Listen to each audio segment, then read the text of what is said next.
면벽자들이 모두 잠든 세계에서도 여전히 BDC와 우주방위군을 축으로 한 주력 방위 전략은 착실하게 진행되고 있었습니다. 그리고 그 주력 방위 전략의 핵심은 우주함대였고, 이를 위한 선행과제가 있었습니다. 기존의 화학 추진제로는 우주함대 한 대조차 운영하기 힘들었기에 사실상 무한정 에너지를 뽑아낼 수 있는 유일한 방법인 제어 핵융합 에너지의 개발만이 우주함대를 구축할 수 있었습니다. 그리고 삼체 세계관에서 최고의 물리학자인 딩이 박사가 결국 이를 해내게 되었고, 우주함대 개발의 필요 조건이 모두 충족되게 되었습니다. 이 사실을 알게 된 장베이하이 또한 우주함대의 가능성이 한 발 다가온 것에 크게 기뻐했지만 이와는 별개로 큰 고민에 빠지게 됐습니다. 현재 우주함대 개발 계획은 크게 두 가지로 나뉘었는데, 과학자 파벌이 주장하는 함대 개발 방식은 태양계 내를 활동 범위로 하는 비교적 현실적인 계획이었고, 장베이하이를 필두로 한 우주군이 주장하는 방식은 지구로부터 약 1광년 거리인 오르트구름까지 활동이 가능한 함대 개발이었습니다. 장베이하이는 만약 과학자 파벌의 주장대로 개발이 진행된다면 결국 잘못된 토대를 기초로 한 군사 전략이 수립될 것이고, 함대 개발이 성공할지라도 삼체에게 필연적으로 패할 것이라고 생각했습니다. 누구보다 신념과 정의감이 넘치는 장베이하이는 결국 일생일대 처음으로 자신의 양심과 신념을 저버리는 선택을 하게 됩니다. 바로 과학자 파벌의 수장들을 직접 암살함으로써 우주군의 개발안이 채택되도록 하는 것이었습니다. 결국 그는 치밀하게 계획한 암살 작전을 실행했고, 그의 신념을 버리는 대신 인류의 생존을 지키는 선택을 하게 됩니다. 이렇게 장베이하이의 암살로 인해 우주함대는 군수 내부가 원하는 대로 오르트구름까지 확장된 정장을 목표로 그 개발이 시작됐습니다. 그리고 장베이하이는 이 암살 작전으로 인해 삼체와 ETO 내에서 면벽자만큼 위험한 인물로 평가받게 됐습니다.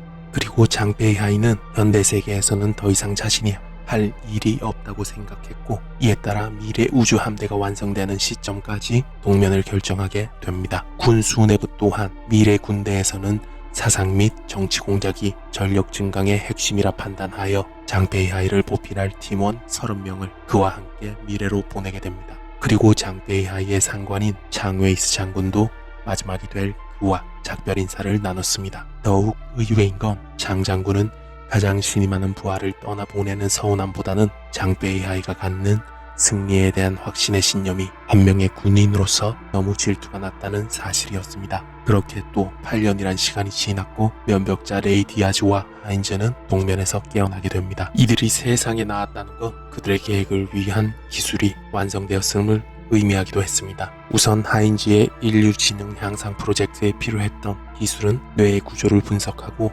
정밀하게 시뮬레이션할 고성능의 컴퓨터였습니다.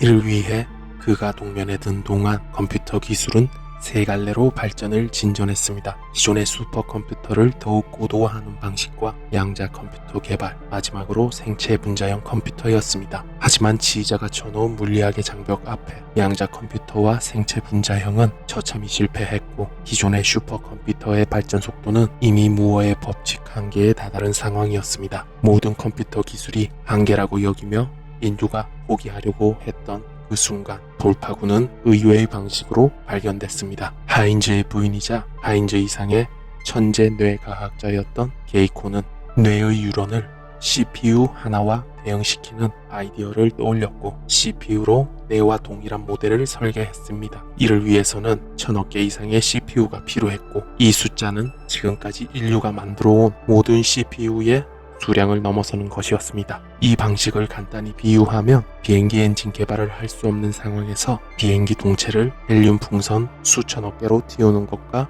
동일한 방식이었습니다. 방식이 어찌됐건 간에 이렇게 하인즈가 원하는 컴퓨팅 파워가 갖춰지게 된 것입니다. 그렇게 하인즈는 인류의 지능을 높이기 위한 기술 개발의 기초 연구로 사고 분석 임상실험을 시작했습니다. 이 연구는 비실험자에게 아주 간단한 참 거짓 명제를 제시하고 이에 대한 뇌의 반응을 심층적으로 분석하는 작업이었습니다. 하지만 실험 도중에 의도치 않은 부작용이 한 비실험자에게서 발현되었습니다. 그건 명백한 거짓 명제, 이를테면 물은 독이다 라는 명제가 뇌에 직접 각인이 되어버리는 것이었습니다. 이렇게 이 명제가 각인되어버린 비실험자는 실제로 공수병에 걸린 환자처럼 물을 극도로 두려워하게 됐습니다. 더욱 무서운 것은 이성적으로 물이 독이 아닌 걸 인지함에도 불구하고 그런 증상이 나타난다는 것이었습니다. 이는 이성을 넘어선 신념의 영역에 이 명제가 각인됐다고 볼 수도 있는 것이었습니다. 그리고 다행히도 이 부작용은 명제가 명백한 거짓말일 때는 수개월간의 집중 심리 치료를 통해 극복이 가능했습니다. 명백한 부작용임에도 불구하고 하인즈는 이 현상의 메커니즘을 분석하여 임의적으로 특정 명제를 신념으로 각인할 수 있는 멘탈 스탬프를 개발하게 됩니다.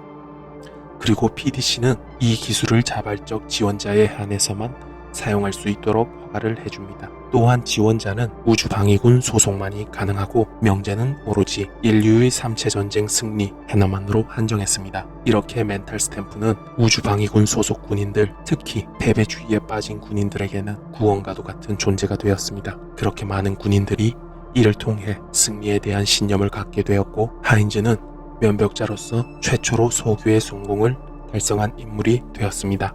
이후 하인즈와 게이코는 더 이상 현 시대에서는 면벽자로서 할 수 있는 게 없다고 판단했고 또다시 긴 복면에 들어가게 됩니다. 그들이 깨어날 시점은 3체의 탐측선 열대가 도착하는 시점으로 정해졌고 그렇게 다시 먼 미래로 그들은 떠나게 됐습니다. 그리고 게이코의 동면 장치가 활성화되는 그 순간 게이코는 절망과 공포감에 물든 얼굴을 하게 되는데 이를 지켜본 장치 관리자들은 동면시에 일어나는 생체 반응 중 하나라고 대수롭게 여기지 않았습니다. 과연 그들의 생각이 맞을지는 게이코가 깨어난 후에야 알게 될 수 있을 겁니다. 한편 레이디아즈는 동면에서 깨어난 후에도 늘 그래왔듯이 수소폭탄에만 매달렸습니다. 현재 과학기술로 모델링이 가능한 최대 파괴력은 TNT 350메가톤으로 소련이 개발했던 차르본바의 7배 정도였습니다. 이를 실험하기 위해서 PDC는 달의 반대편을 제안했지만 레이디아즈는 오로지 수성에서만 진행하겠다고 주장했습니다. 레이디아즈는 설득을 위해 수성을 고집하는 이유를 PDC 청문회에서 밝혔습니다. 그는 수성을 단순 실험기지가 아닌 인류 최후의 방어기지로 여겼기 때문이었습니다. 애초에 면벽자 프로젝트의 취지상 이런 설명 자체가 예전에는 필요 없었지만 면벽자 프로젝트 초창기와는 달리 십수년이 지난 현재는 면벽자 프로젝트보다 우주방위군의 우주함대 개발이 더욱 주요한 방위 전략이 되었기에 면벽자의 권한도 그만큼 약해진 상황이었습니다. 그럼에도 불구하고 레이디아즈가 깨어난 현재는 우주 엘리베이터의 개발이 완료되었고 십수년 전에 비해 태양계 행성에 대한 유인 탐사 기술이 급진적으로 발전된 상황이었습니다. 그렇게 다행스럽게도 레이디아즈의 계획은 통과되었고 수성에서의 수소폭탄 실험과 수성 기지 건설이 진전되게 되었습니다. 그로부터 3년의 시간이 흐른 뒤 수성 프로젝트가 완료됐고 하인즈의 수소폭탄 실험이 실행됐습니다. 이 폭발로 인해 수성의 표면 함성 수백억 톤이 수성 궤도에 뿌려졌고 그렇게 수성은 태양계 최초로 고리를 가진 지구형 행성이 되었습니다. 그리고 이 상황은 실시간으로 레이디아즈의 지하 벙커에 중계되고 있었습니다. 이 지하 벙커는 레이디아즈의 거처로서 그가 이곳에서 생활하는 이유는 안전의 목적이 아니라 그가 가진 태양 공포증 때문이었습니다. 그런 증세가 왜 발현한지에 대한 이유는 외부에 알려진 것이 없었으나 그가 면벽자로서 임명되던 시기 즈음에 그런 증세가 나타났다는 사실은 어느 정도 추측이 가능했습니다. 그런 이유로 이렇게 우울한 장소에서 살고 있는 그였지만 항성형 수소폭탄에 성공을 지켜보고 있는 지금만큼은 그 누구보다 환희에 차 있었습니다. 그 순간 그런 환희를 깨는 방문자가 나타났습니다. 그는 자신을 의사라고 소개했고 자신이 레이디아즈의 태양 공포증을 치료할 수 있다고 장담했습니다. 방문자의 출입을 허락한 레이디아즈는 직감적으로 그가 자신의 파벽자임을 알 수 있었습니다. 그럼에도 그의 출입을 허용한 건 수성에서의 항성형 수소폭탄 실험이 성공했다는 자신감 때문이었습니다. 입장한 방문자는 예상대로 자신을 레이디아즈의 파벽자라고 밝혔습니다. 그리고 그가 파벽한 내용을 상세하게 레이디아즈에게 설명해 나갔습니다. 우선 그는 레이디아즈가 과거에 3차례 회동을 했던 천문학자에 주목을 했습니다. 그 학자의 주요 성과는 항성에 추락하는 행성을 최초로 관측했던 것입니다. 그리고 행성에 추락 후 그 항성의 대기층이 점점 확장되면서 공정궤도상의 행성들이 순차적으로 항성을 향해 추락하는 연쇄 현상 또한 이 학자가 입증했습니다. 이 지점에서 파벽자는 레이디아즈의 의도를 간파할 수 있었습니다. 레이디아즈는 일부러 자신을 핵무기에 집착하는 미치광이처럼 보이게 포장했고 마치 핵무기를 3차 전쟁에 사용할 것처럼 기만했지만 파벽자는 레이디아즈가 천체학자와 3번이나 만나서 대화한 것은 그 기만 전략과 어울리지 않는다고 생각했습니다. 그래서 수소폭탄을 공격무기로 사용하는 건 철저한 기만 전술이고 진정한 전략은 수성의 공전 속도를 늦추고 결국 태양의 수성을 추락시켜서 태양계 행성 모두를 연쇄적으로 추락시킬 속셈이었습니다. 이는 삼체인을 협박할 킬 스위치로 최악의 경우엔 공멸까지 각오한 전략이었습니다. 이렇게 레이디아즈의 전략을 파벽자가 설명했고 이후에 어떤 의견이나 반박은 불필요하다고 덧붙였습니다. 또한 레이디아즈가 어떤 설명을 하더라도 자신이 파벽한 내용이 진실임을 이미 ETO와 삼체인은 다 알고 있다고 말했습니다. 그리고 만약 레이디아즈의 계획대로 모든 게 진행되더라도 삼체는 신경 쓰지 않는다고 덧붙였습니다. 왜냐하면 애초에 수송 궤도를 틀 정도의 수소폭탄은 지구의 모든 자원을 투입하더라도 실현이 불가능하다는 것을 알고 있었기 때문입니다. 이렇게 모든 파벽을 마친 파벽자는 공손하게 레이디아즈의 전략에 경의를 표했고 이 오만한 경의를 본 레이디아즈는 수치심과 분노를 참지 못해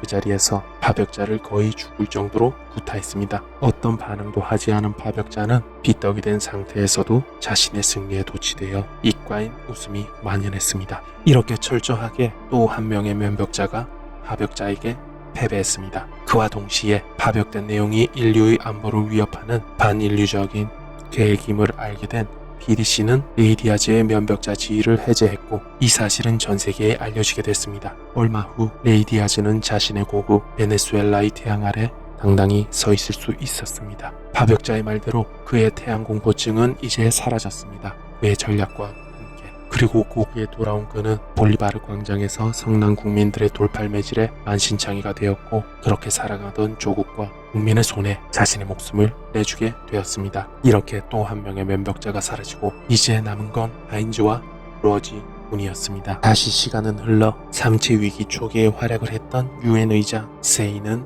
은퇴 후 인류의 기록물을 수집해 우주로 발사하는 인류 기념 사업을 진행했으며 장웨이스 초대 우주방위군 사령관은 죽기 직전까지 장베이하이를 그리워했습니다. 또한 제어 핵융합 기술을 개발한 딩이 박사는 70세까지 이론 물리학을 연구했지만 지자의 벽 앞에 모든 걸 포기했고 죽기 전 삼체의 위대한 기술을 직접 자신의 두 눈으로 보기 위해 삼체가 도착하는 날까지 동면을 선택했습니다. 이후 인류의 경제는 우주함대 건설로 파탄이 났고 삼체가 등장한 후 태어난 후손들은 1980년대부터 삼체 위기 전인 2010년대까지를 황금 세대라고 불렀습니다.